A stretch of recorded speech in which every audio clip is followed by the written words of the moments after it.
heart has brought you to me. It's crying for relief.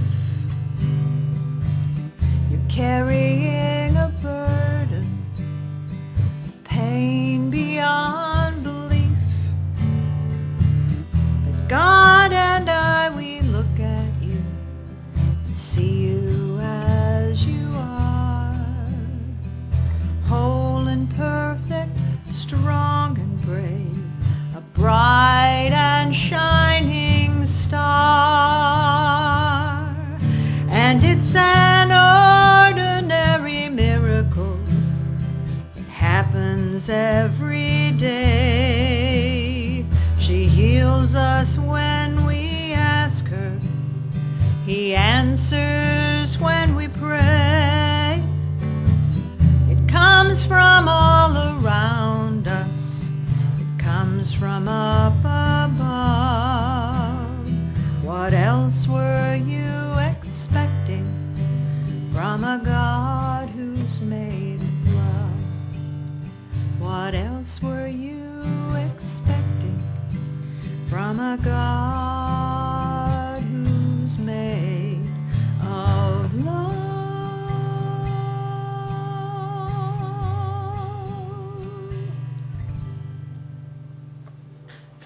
Thank you. Thank you, Bessie. I love that song. That is so nice. I'm going to move this away because I'm already, don't double mic. Good morning, everyone. What a treat to see all of you here this morning. We started off last week talking about a powerful teaching and a powerful model of spiritual development. And this model was created by one of my favorite teachers, Bernard Beckwith. And this is a work that I find really has been extremely valuable for me. It's called Spiritual Liberation, Fulfilling Your Soul's Purpose. But the model that he's actually presenting is not in this book. It's actually in another program that he does called Life Visioning. And as I was preparing this for my lesson today, I was reminded of a story. And the story was of another minister of another denomination who was at church and then had a young teenage daughter, and she was about 14. And, she was a typical 14-year-old, and they were leaving the church, service was over, and they were leaving the church and driving away. And he happened to notice that about a block away from the church, there were some other teenagers over on the corner, and they were sitting there smoking cigarettes. And he said, "Would you just look at that? Not a block away from the church and already smoking."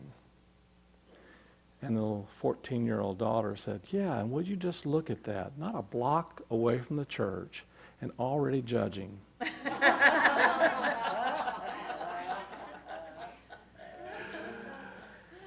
Well, I like that story because it catches me sometimes because, how many of us here haven't at times been judgmental? Anybody here ever been judgmental of anybody? And so one of the things that we're looking at is going through different stages of spiritual development. And one of the first stages that we talked about is, believe it or not, a stage that Michael Beckwith basically calls the stage of victimhood. And so there's a victim consciousness, and a victim consciousness is a consciousness that's not just within us, folks. It's not private to us. I want you to know that. Everyone in this race consciousness, everyone in our world, is really in some ways, what's the word I'm looking for?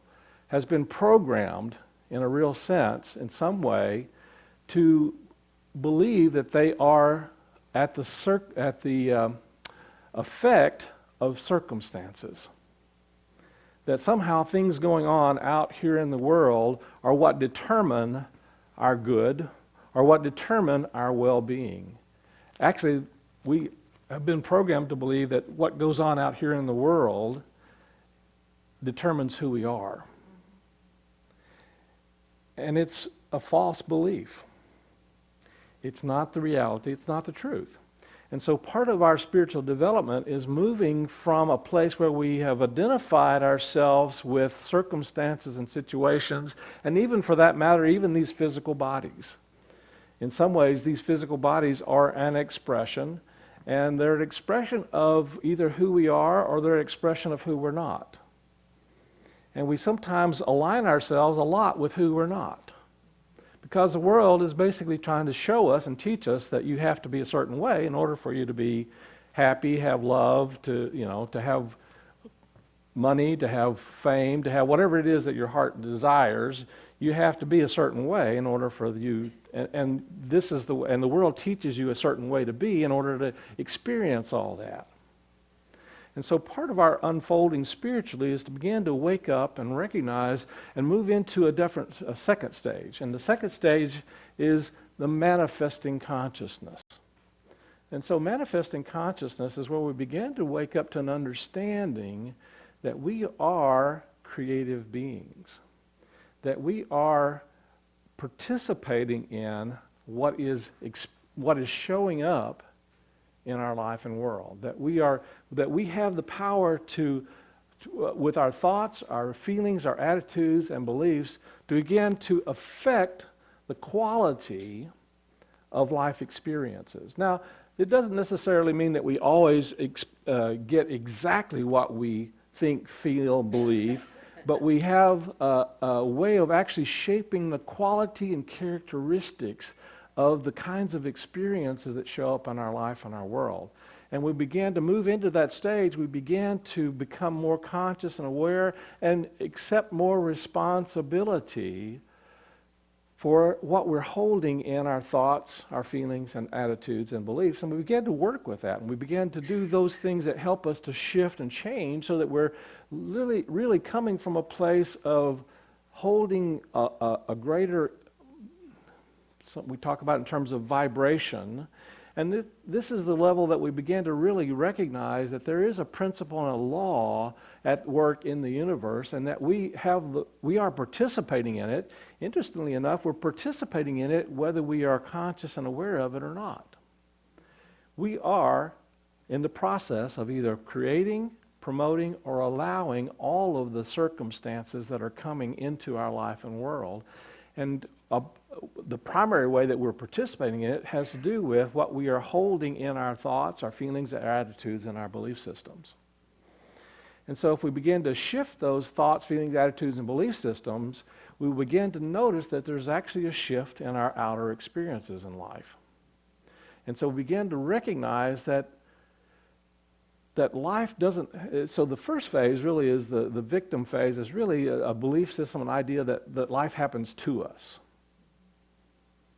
And the second phase is really more a thinking and a awareness that actually life happens by us. It happens by the level and the quality and the characteristics of the thoughts and feelings that we hold in our consciousness and that we habitually move back into. And so we begin to practice affirmations, and we begin to practice meditation. We begin to practice those things that help us to shift the energies and the thinking and the consciousness that goes on in life. And then the third phase is that phase where we begin to recognize that our life that there's a power that works in and through us that's beyond our conscious awareness of it. That there's a power that works through us that we can really tap into, that actually brings into our awareness and our experience even greater experiences of life than we could have visualized or imagined for ourselves. And so that's the level of consciousness that we move into, and the stage that we move through that Michael Beckwith calls the surrender consciousness. It's a surrendering, not necessarily to the circumstances of life. That's really more the victim consciousness. It's a surrendering to that there's something higher. And in the surrendering phase of life, of our spiritual development, our spiritual journey, there is an energy of letting. There's an energy of allowing, but there's also an energy of letting go.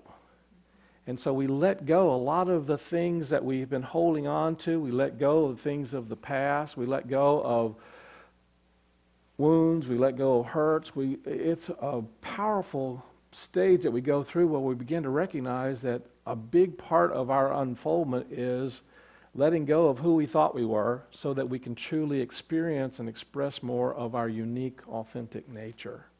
So that we can truly experience more of this divine light that is in all ways trying to express and come through us. And so the surrendering consciousness is not just a letting go, it's a giving up. And there's confusion about this because sometimes we think that we sometimes give up to circumstances. We think that the circumstances are in charge and there's nothing we can do about it. We get in that place of feeling helpless, hopeless, don't know what to do, we get confused, or we think that there's just no answer. And that's an illusion in itself, because there's always a way to rise above circumstances. But we can't rise above circumstances as long as we're still in the consciousness that's creating the circumstances in the first place. So we have to move to that second phase where we begin to shift our thinking and our consciousness. And then we also have to move to that next stage where we begin to let go and trust that our giving up is not giving up to the circumstances. Our giving up is giving up. It's giving up to something more, to something higher, that there is something higher that works in our life and our circumstances and our situation, and it doesn't necessarily happen to us. And so in Unity, we really try to help people to understand that God is not just some being out there, that we have the opportunity to allow the presence of the divine to work through us. And that it works through our thinking, our feeling, our attitudes, our beliefs, and this is the second stage. But it also works through us on a level that we are not necessarily aware of or conscious of. And as we're willing to let go, there's an energy and a quality that happens through us. So the first phase is it happens to us. The second phase, it happens by us. In other words, we're doing something to create this. And that's a powerful place to be. It's moving up in the energy level, you might say. But then there's another level where we begin to recognize that life, our experiences, the world happens through us. And if we are willing to let go and trust that there's something at work that is always trying to bless us in some way, that's there for us to really grow into and through, it will actually help us to really connect with our divine nature, what I like to call our authentic nature, our real being, our spiritual nature. In Unity, we call that the Christ within. Paul talked about this understanding that each of us has Christ within you, your hope of glory. And we're all being called, whether we recognize or realize it or not, to express more of our unique divine nature. Now, that doesn't necessarily mean that we have to go out in the desert and wear sandals and wear a long robe and that we don't have to necessarily live everything that Jesus lived, but we are being called to live to the possibility and potential that Jesus came to show us. He came to show us that we have within us this divine nature. And he said, not that I pray for you, but I pray knowing that you have within you, there's something greater in you that's than what's in this world, what's in the circumstances. And so we're here to awaken to that knowing that there's something calling us to come to a higher place. And then that place of surrender is the stage of growing where we truly just trust that everything that shows up in life is there for a purpose. It's not there for a reason. You've heard me say this before. There's a difference between reason, because reason is intellect, means that we think we can figure it out. We can't figure it out sometimes.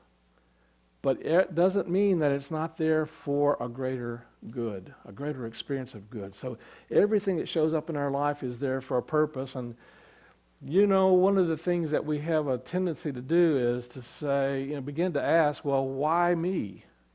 Guess what? That automatically puts us back into victim consciousness. And the question really is not why me, but what's in this from me? What can I learn from this? What is it here to show me? What is it here to help me to express more of? How can I express more of my unique, authentic nature?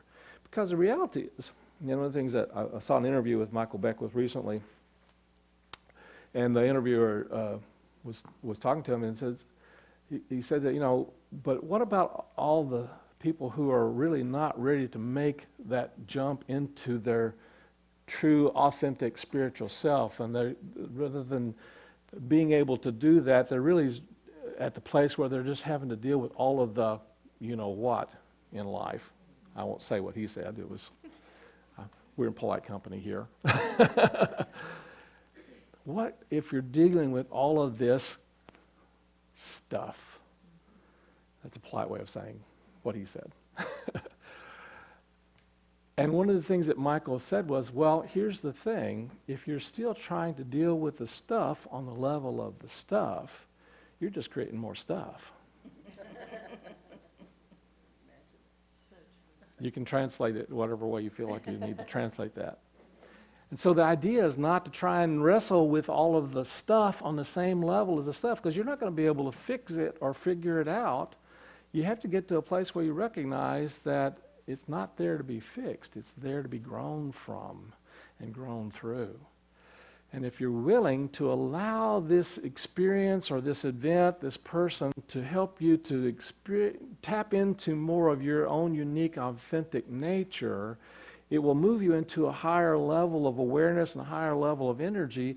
And interestingly enough, the stuff begins to take care of itself, primarily because you're not putting out the same energy and vibration that created the stuff in the first place. You're creating something new, something different. You're creating from a different awareness. You're creating from a different energy and consciousness. And what you're putting out is going to come back to you from that level. And so you begin to create something new and different in life. And if you're open to surrendering and giving up, you'll find that there's an energy and a vibration that comes to you. There's a thought process. There are experiences and awarenesses and insights that come to you that allow you to move into a greater knowing of your own unique divine nature. And if you're open to that, there's another phase. There's another stage. And as you begin to move into this other stage, this is really where meditation really is one of the most important and significant things you can do for yourself. I believe it's essential actually throughout this whole process, but one of the things that really helps us to do is to begin to get glimpses and awarenesses of the fourth stage of our spiritual development. And that's when we begin to really recognize that the universe is expressing not just to us, not just by us, not just through us, but as us. That we are actually one with the amazing, powerful, beautiful light and energy that is creating the stars and the universe. And it is not just something out there happening, but it's happening as a part of who and what we truly are. And there's an amazing sense of perfection and oneness and everything being in perfect divine order. And I've had glimpses of that. I've had glimpses of that in different times and experiences, but it's not something that I have been able to stay in all of the time. But I have had glimpses where I just knew that everything was in perfect order and everything was the way it was supposed to be. And there's an opening of heart energy, and there's an opening of just an awareness that there's a greater good at work that's beyond my control. I got to see when I was away last weekend, a couple of weekends ago, I was actually at a conference called LifeWorks University. And in the conference, one of the exercises we did was we actually watched the movie Rudy. How many of you ever watched that movie Rudy? That's actually a pretty good movie. I had not seen it before, but there's aspects of that movie that were pretty powerful. And one of the things that stuck out for me was that Rudy goes and he's talking to his priest, and the priest say, well, there's two things that I've come to understand in this world. One is there is a God, and two, I'm not it. Well, from a metaphysical perspective, I'm not sure that's totally true. But what he's saying is there's something that's really in charge of this universe, and it's not our consciousness that's doing it. There's something higher even than our limited beliefs and attitudes and understandings. And the more we open up to that greater possibility, in unity we have an understanding that there's only one presence and one power in the universe, God, and that presence and power is ultimately good. It is benevolent. And it is in all things and through all things, and it is in and through you, regardless of our limited judgments of ourselves. We have a tendency to think of ourselves in ways that really do not reflect this understanding that really, ultimately, there's only the one presence and one power in you. And that presence and power is the divine. And it is a creative power, and it is a power of blessing, and it is a power of benevolence. And you have that power within you. And part of our unfolding spiritually is to begin to awaken even more every day, a little bit more to that understanding that there's something more, something greater, there's more blessing and there's more good that can happen in the world because I am showing up as who I truly am. And putting away those fears, those limiting beliefs, those negative kind of consequences, those judgments I have of myself or another. So one of the things I want to talk about this week is how do we begin to recognize where we are in different areas of our life. And one of the things Michael Beckwith talks about is that there are eight different areas that he talks about how we can really begin to recognize where we are in these different 8 areas. And one of the areas in life that he talks about in terms of our awareness and our consciousness is our ego consciousness. We all got one, it's just part of who we are. Our ego basically is our conception of who we are. And you can know whether in a victim consciousness in your ego if you find yourself comparing.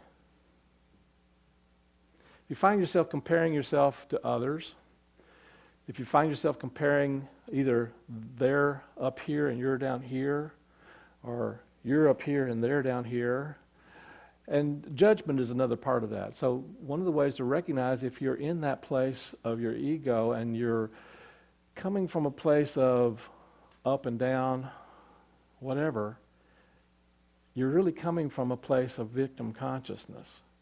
You're not coming from a place that you want to own and accept responsibility and you want to create more of, for that matter.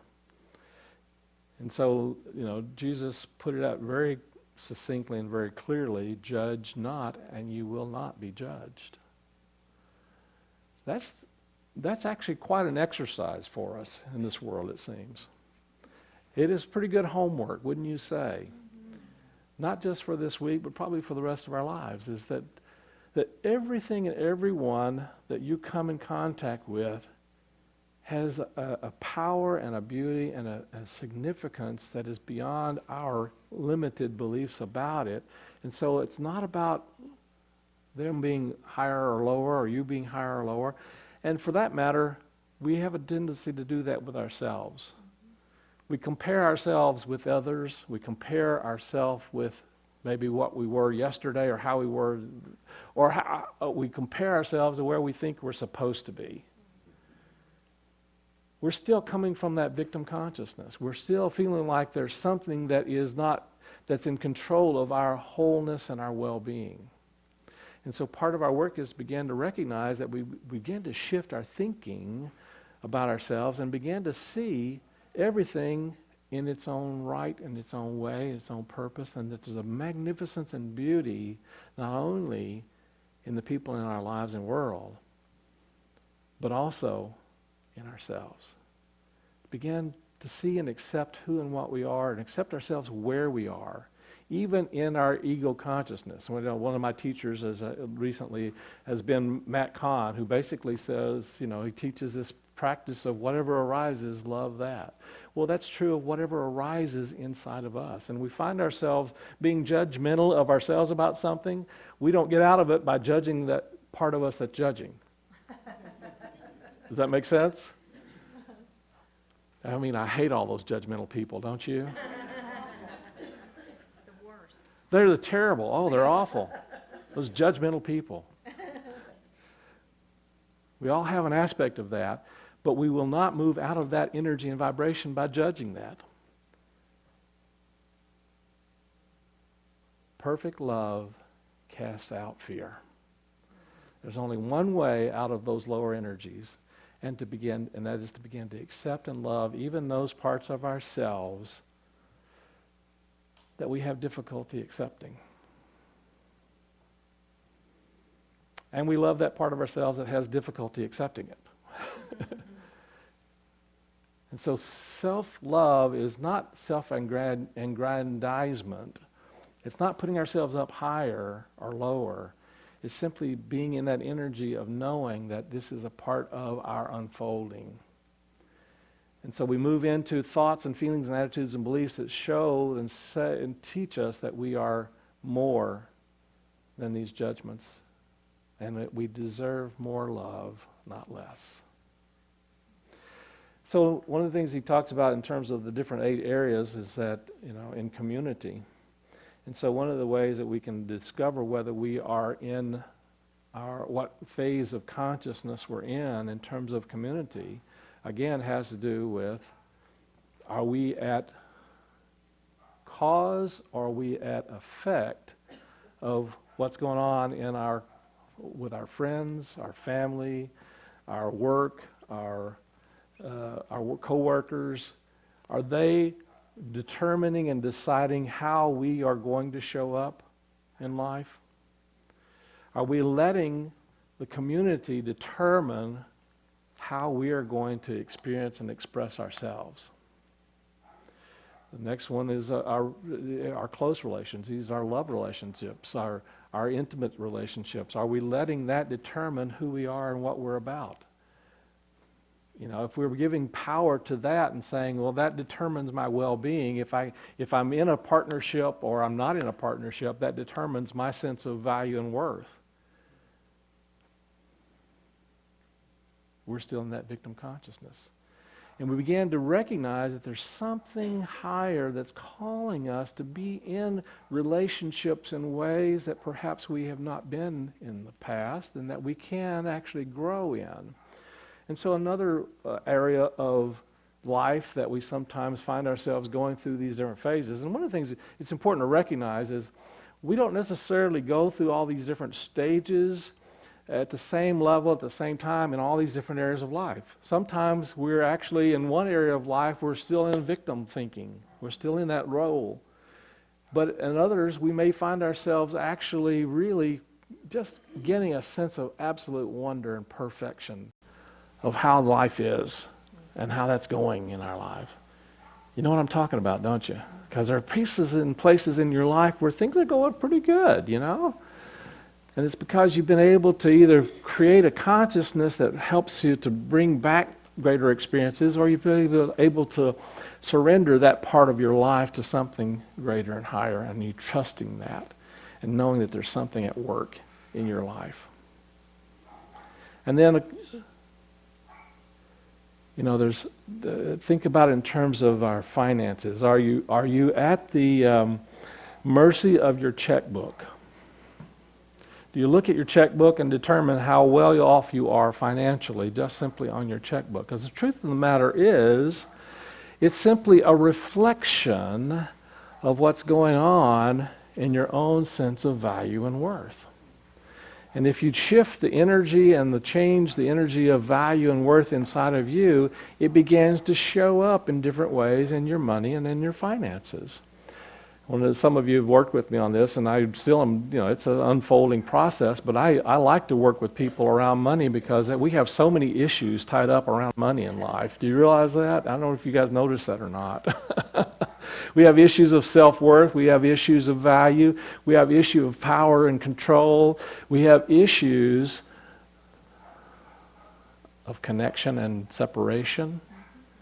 All of those can be really, we really projected a lot of that into our finances and our money. And so it's valuable, I find, to really work with people around finances and money, including myself, be honest, because it really helps us to look at what's underneath all of that and to see what is going on in terms of our own thinking and feeling and attitudes and beliefs. So I'm not going to be able to go through all the different 8 areas, but one of the things that I'm going to invite you to do is to really think about the different areas of your life. Hang on, let me just kind of read off some of the ones that he points out. There's, in our spiritual nature, where are we in our evolution in terms of our own spiritual growth and our own commitment to our growing spiritually? Where are we in terms of our livelihood? What happens in our livelihood and in terms of our work experiences and our work environment? Are we at a place where we are in energies of victimhood? Are we actually in a place where we're really manifesting good things in our work and our livelihood? Are we in a place where we actually have really been able to truly let go and trust and know that there's something higher trying to work through us in terms of our work and livelihood? Is there a part of us that knows that everything is going on exactly the way it's supposed to, and that we're in divine order in our livelihood? So think about it in terms of these different areas. Relationships, physical body. We have a tendency to sometimes think that we are the victims of these physical forms. And yet these physical forms are really just a combination of different energies and different thought systems and different belief systems and different attitudes. And that it evolves and changes, the physical actually changes based upon our thinking, feeling, attitudes, and beliefs. And then there's another level of recognizing that we can surrender, that is, give up our physical form, not to necessarily release it, but also just simply release any thoughts or feelings, attitudes, and beliefs around it that hold us back, that keep us stuck, that keep us trapped in a form that doesn't really serve the higher nature of who and what we are. And then again, we talked about financials and we talked about community. So what I invite you to do is use this awareness of the 4 different levels of consciousness. I don't like the term levels because it tends to imply up and down. They're stages. They're stages that we evolve through and that we're all evolving through, but we're evolving at different levels in each of these different areas. And so you might begin to ask yourself, well, where is my consciousness in terms of these stages in my relationships? Where is my consciousness in terms of my finances? Where is my consciousness in this phase, in these 4 phases in terms of my physical body? It's a powerful exercise because it can give us a roadmap of how we can move from that place of victim consciousness in each of these different areas into a greater knowing and experience that there's something higher at work. And we can't jump from the victim consciousness up into the surrender consciousness without necessarily going through an understanding that we are participating. So you have to go through the stage 2 to know that you are a creative being, that you're participating in what's going on. And then you can't really get to that sense of wholeness and perfection and oneness and knowing that all things are in divine order until you really begin to trust. And trust involves the giving up, the surrendering, and being open to something higher. So that's our homework this week, probably for the rest of our lives, but I invite you to really take that to heart and really take some time this week to really contemplate and meditate and reflect on where am I in my stage of development in this area of my life. And that's our lesson for the week. Let's move into our meditation time. Let's take a nice deep breath and just breathe into the heart space. And as we breathe into the heart space, just allow a sense and a feeling of connection to come into your heart. that feeling of connection with the earth, that feeling of connection with the air that we're breathing, that feeling of connection with those that are sitting around you. And just begin to breathe into a knowing that we are right now participating in an upliftment of heart and mind and spirit, not only within ourselves, not only through ourselves, but even as the self that we truly are. That we are here to really live into a greater knowing, a greater awareness, a greater experience of the possibilities of good, of grace, of awareness, of wisdom, of intelligence, of light, of life, of peace and power.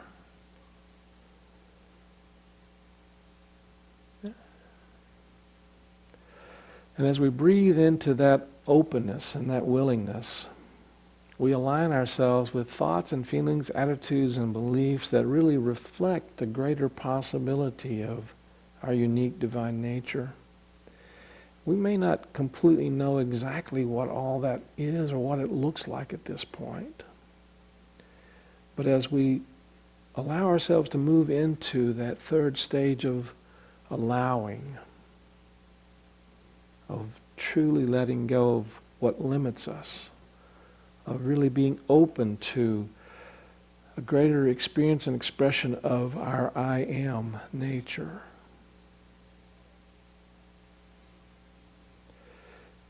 We breathe in light and life, and we breathe out more of who and what we are called to have, to do, and to be in life.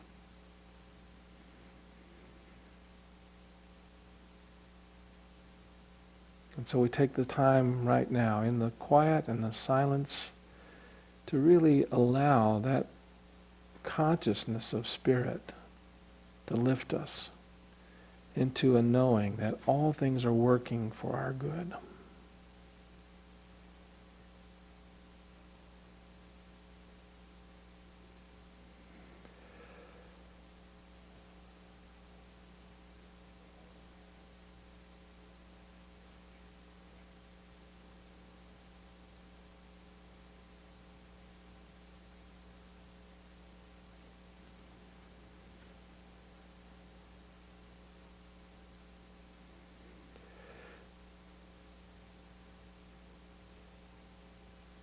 And in that awareness of oneness, of connection, that we are here expressing divine light, we continue to know this truth.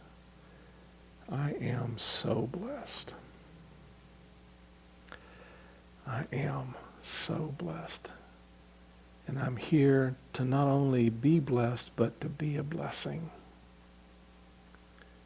And I send forth the greater impulses of my nature to be truly a blessing to those in my life, to those in my world, both those that are close by and those that are all over the world. And so it is. Take now a nice deep breath. Again, breathing into the heart space.